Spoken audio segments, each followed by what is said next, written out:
Vamos falar de Botafogo da Paraíba e Flamengo, vitória suada, mas antes não posso deixar de pedir para vocês aquela moral para vocês se inscreverem no canal, dar o like no vídeo, ativar a notificação, também compartilhar esse vídeo com os amigos, com as amigas, e assim o canal Vene Casagrande vai crescendo cada vez mais com a colaboração de vocês. No vídeo de agora também vamos falar de Jorginho. José Boto falou sobre o Jorginho, expectativa dele de ter o jogador já para o Super Mundial, mas antes eu vou fazer minha análise aqui em cima do jogo do Flamengo com o Botafogo da Paraíba, uma vitória suada.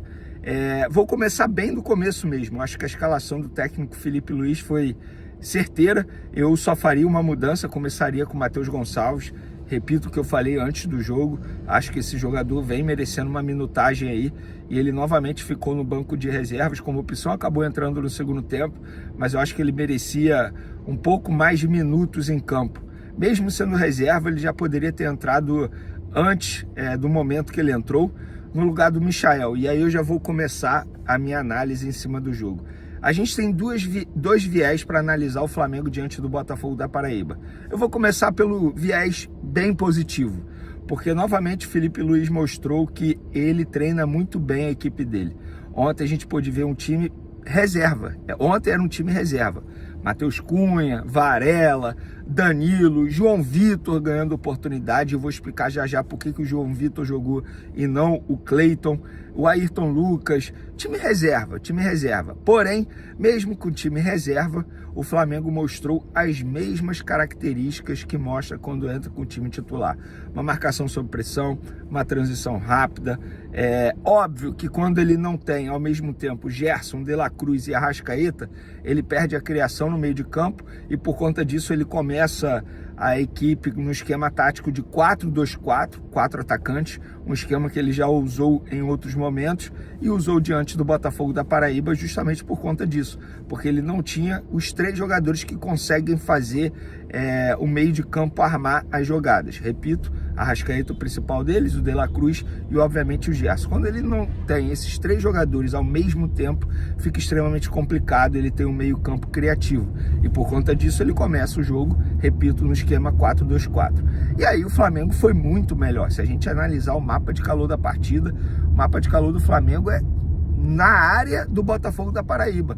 E a postura do Botafogo da Paraíba foi aquela que eu já imaginava mesmo, uma postura extremamente defensiva, jogando para sobreviver e ter um resquício de esperança para o jogo da volta no Maracanã.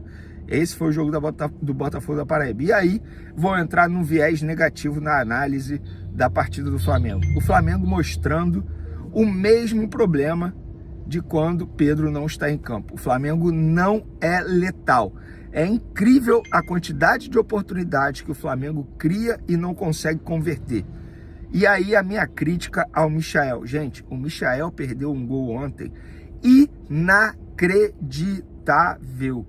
Eu até fiz uma publicação nas minhas outras redes sociais criticando o Michael, porque depois, na zona mista, ele vai jogar indireta para jornalista, vai criticar jornalista que o critica falando, é muito fácil falar fora de campo. Claro que é fácil falar fora de campo.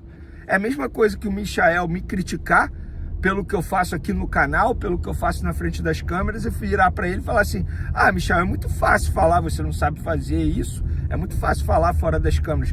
Eu não posso falar isso do Michael. Eu sou jornalista, ele é jogador. Eu sou jornalista e eu analiso a partida dele. E a partida dele ontem foi ridícula, patética. Um atacante que custa mais de 1 milhão aos cofres do Flamengo não pode perder a quantidade de gols que ele perdeu e o gol inacreditável, sem goleiro, gente. Sem goleiro. E na boa, Michael, você pode ir na zona mista, reclamar das críticas. Eu faria aquele gol. Para ser bem sincero, cara. Eu faria aquele gol. Um atacante perdeu um gol daquele na frente do gol e sem goleiro. Era só escolher onde botar a bola. O cara vai lá e me perde. E eu faço essa crítica ao Michael porque não é o primeiro jogo que ele comete essa quantidade de erros de finalização e pelo visto não será o último. E na boa, ele é assim desde a primeira passagem dele pelo Flamengo. Inclusive na final da Libertadores contra o Palmeiras, ele perde um gol na cara do Everton. Vocês vão se recordar disso. Poderia ter sido o gol do título, inclusive, mas enfim, isso é passado. Vamos falar agora do presente. E o Michael precisa ser criticado, porque não dá para um jogador, repito, caro como ele é, caro como ele custa aos cofres do Flamengo, perder um gol daquele. Em outros momentos, vai fazer falta. No segundo tempo, o Felipe Luiz demorou a fazer mudança, inclusive até uma curiosidade sobre o Felipe Luiz. Parece que ele espera dar 15 minutos do segundo tempo para ele fazer a substituição. Eu não sei porque que ele voltou com o Michael para o segundo tempo. Ele já poderia ter tirado o Michael, porque o Michael, além de perder gol, ele não fez uma boa partida não, tá? Ah, ele deu trabalho. Gente, na boa, ele não fez uma boa partida.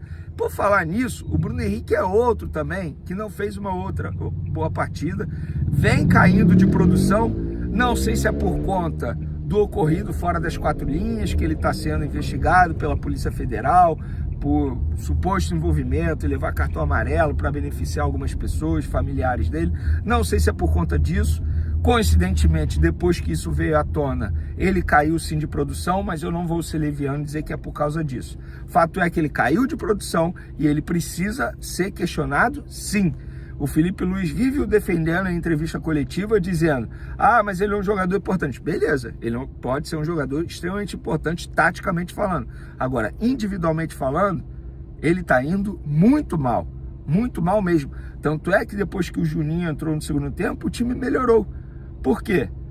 Porque o Juninho fez aquilo que o Felipe Luiz pediu a ele. A intensidade.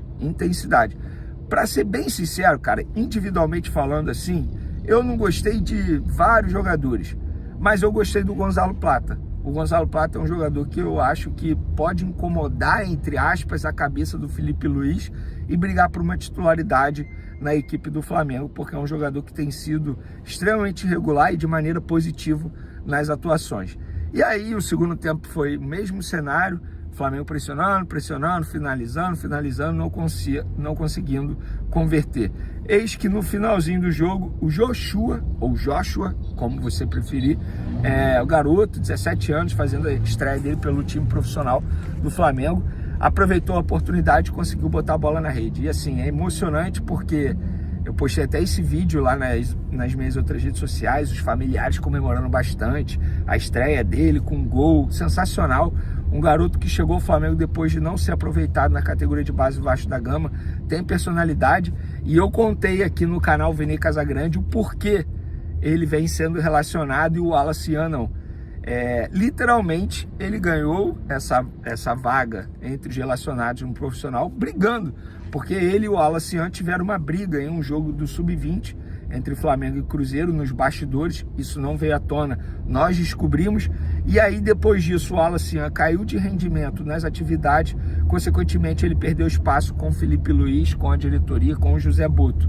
E aí o Joshua, que vem treinando muito bem no Sub-20, vem se destacando na visão da comissão técnica e da diretoria, ganhou essa vaga entre os relacionados do Wallace Ian.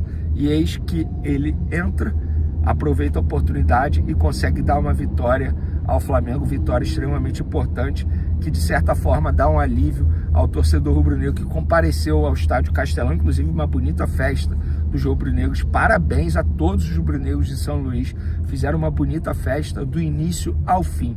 Então, eu acho que são esses dois de viés. Flamengo, taticamente falando, é o mesmo Flamengo, mesmo jogando com o time reserva. Isso mostra como o Flamengo é muito bem treinado por Felipe Luiz. Porém, o Flamengo sem o Pedro não é uma equipe letal, não consegue converter as oportunidades.